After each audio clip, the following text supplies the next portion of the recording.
expect one word from the Lord. ಅನೇಕ ಜನರು ದೇವರಿಂದ ಅದ್ಭುತಗಳನ್ನೇ ಎದುರು ನೋಡಿದರು, ಆದರೆ ಈ ಮನುಷ್ಯನು ಒಂದು ಮಾತಿಗಾಗಿ ಎದುರು ನೋಡಿದ್ದಾರೆ. Hallelujah, hallelujah. ಆ ಒಂದು ಮಾತಿನಲ್ಲಿ ಬಿಡುಗಡೆ ಇದೆ, ಆ ಒಂದು ಮಾತಿನಲ್ಲಿ ಆಶೀರ್ವಾದ ಇದೆ, ಒಂದು ಮಾತಿನಲ್ಲಿ ಅಭಿವೃದ್ಧಿ ಇದೆ, ಒಂದು ಮಾತಿನಲ್ಲಿ ಆಶೀರ್ವಾದ, ಅಭಿವೃದ್ಧಿ, ಏಳಿಗೆ ಇದೆ, ಆ ಒಂದು ಮಾತಿನಲ್ಲಿ ಸ್ವಸ್ಥತೆ ಇದೆ. Hallelujah. If even I am going to CSI church, I used to expect God, Lord, speak to me one word.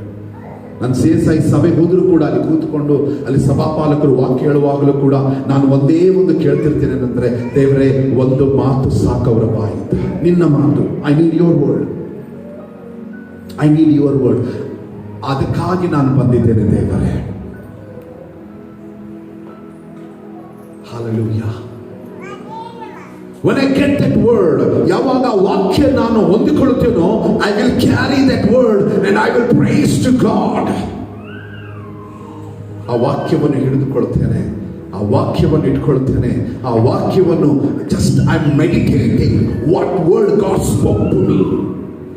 ಯಾವ ವಾಕ್ಯ ನನ್ನ ಕೂಡ ಮಾತನಾಡ್ತೋ, when I'm riding my bike, I'm meditating, I'm praising to God. ಅದನ್ನು ಧ್ಯಾನ ಮಾಡ್ತಾ ಇರ್ತೇನೆ ಮತ್ತು ದೇವರನ್ನು, ಆ ವಾಕ್ಯವನ್ನು ನೆನೆಸಿ ದೇವರಿಗೆ ಧ್ಯಾನ ಮಾಡುತ್ತಾ ದೇವರನ್ನು ಸ್ತುತಿಸುತ್ತೇನೆ.